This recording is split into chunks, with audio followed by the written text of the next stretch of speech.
रमेश नाम का एक मजदूर था जो शहर में मजदूरी करके अपने परिवार का पेट पालता था। उसको रोज की 400 रुपये मजदूरी मिला करती थी। रमेश एक किराए के घर में अपने परिवार के साथ रहा करता था। उसके परिवार में उसकी पत्नी रश्मि, उसके 3 बच्चे चिंकू, मिंकू और पिंकू थे। एक दिन रमेश रश्मि से बोला, ये लो रश्मि, आज की दिहाड़ी। हाँ, कल मैंने किराएदार को 2000 रुपया किराया दे दिया था। अच्छा किया। काश आपका वेतन बढ़ जाए। इतने कम वेतन में हम कैसे बचत कर सकते हैं। तब रमेश बोला, भगवान करे ऐसा जल्दी हो, पर अब जो भी है वही है। कम से कम हम लोग खुश तो हैं। कम से कम हमारे घर में खाने के लाले तो नहीं हैं। बच्चे स्कूल जा रहे हैं, हम भरपेट खाना खा रहे हैं। भगवान को लाख लाख धन्यवाद। हाँ, ये तो है जी, भगवान को लाख लाख धन्यवाद। भगवान की हमारे ऊपर बहुत कृपा है। रमेश और रश्मि भले ही गरीब थे, पर उन्हें अपनी परिस्थिति से कोई बैर नहीं था। वह खुश थे और संतुष्ट भी थे। रश्मि अक्सर गरीबों की मदद किया करती थी। एक दिन की बात है, रश्मि बाजार में सब्जी खरीद रही थी कि तभी उसने देखा कि एक बूढ़ी औरत रास्ते पर भीख मांग रही है। बहुत भूख लगी है बेटा, कई दिनों से कुछ खाया नहीं है। आसपास के लोग बूढ़ी औरत को देख हंस रहे थे, पर कोई भी उसे पैसे नहीं दे रहा था। तब रश्मि उस बूढ़ी औरत के पास आई और बोली, अम्मा, आपको बहुत भूख लगी होगी ना, आइए मेरे साथ। रश्मि उस औरत को बगल के एक छोटे से ढाबे पर ले गई। भैया, अम्मा को पेट भर के खाना खिला दो, ये लो अपने पैसे। रश्मि ने ढाबे वाले को पैसे दे दिए और ढाबे वाले ने अम्मा को खाना खिला दिया। कई दिनों से भूखी अम्मा हड़बड़ी में खाना खाने लगी। रश्मि वहीं पास में बैठी और ये सब देख रही थी। जब अम्मा ने पूरा खाना खा लिया, तब रश्मि बोली, और कुछ चाहिए अम्मा? नहीं बेटा, पेट भर गया है। भगवान तुम्हारा भला करे, तुम जुग जुग जियो, हमेशा खुश रहो। रश्मि ने अम्मा के हाथ में कुछ और पैसे दिए। ये रखिए, आपको जब वापस भूख लगे तो आप कुछ खा लीजिएगा। शुक्रिया, तू बहुत अच्छी है बेटा, तेरे साथ कभी भी बुरा नहीं होगा। जब तुझे मदद की ज़रूरत होगी, तुझे मदद मिलेगी। रश्मि वहाँ से मुस्कुराकर चली जाती है। रश्मि की तरह रमेश भी बहुत अच्छा इंसान था। वह भी लोगों की खूब मदद कर दिया करता था। एक दिन एक बुजुर्ग आदमी को रमेश ने कुछ भारी सामान उठाते हुए देखा। वह उनके पास गया और बोला, चाचा, मैं आपकी मदद कर देता हूँ, पर बेटा यह बहुत भारी है। मजदूर के लिए कौन सी भारी चीज़ है बाबा।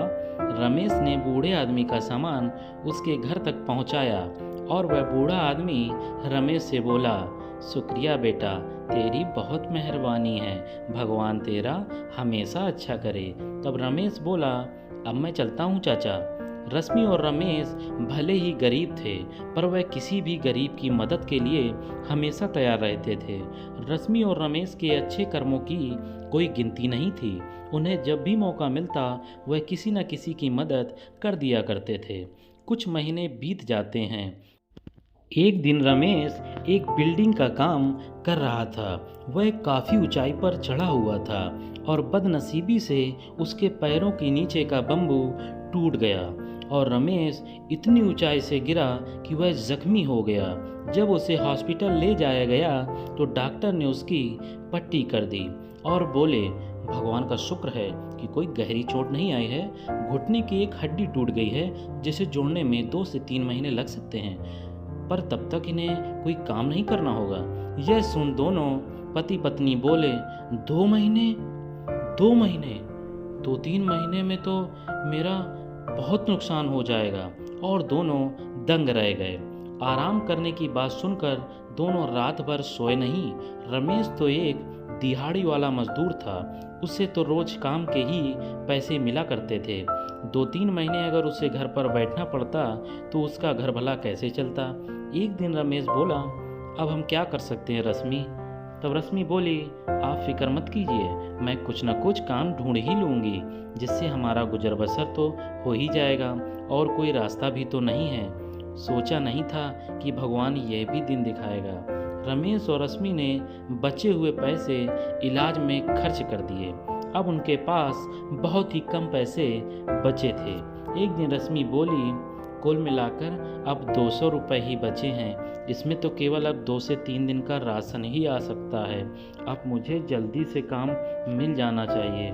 कितने दिनों से मैं काम ढूंढ रही हूँ, भगवान करे मुझे जल्दी काम मिल जाए ताकि हम पर भूखे मरने की नौबत तो ना आए। रमेश बोला, हाँ रश्मि, भगवान से यही प्रार्थना है।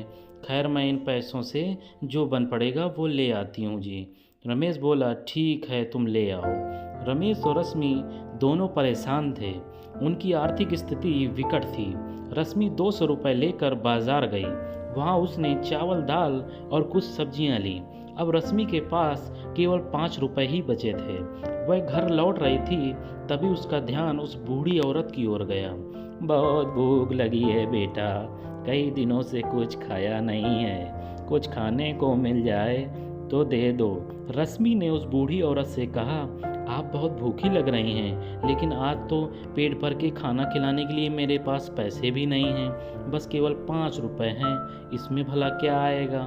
रश्मि ने यहाँ वहाँ देखा तो एक पकौड़ी की दुकान दिखी। मुझे 5 रुपए के पकौड़े दीजिए भैया।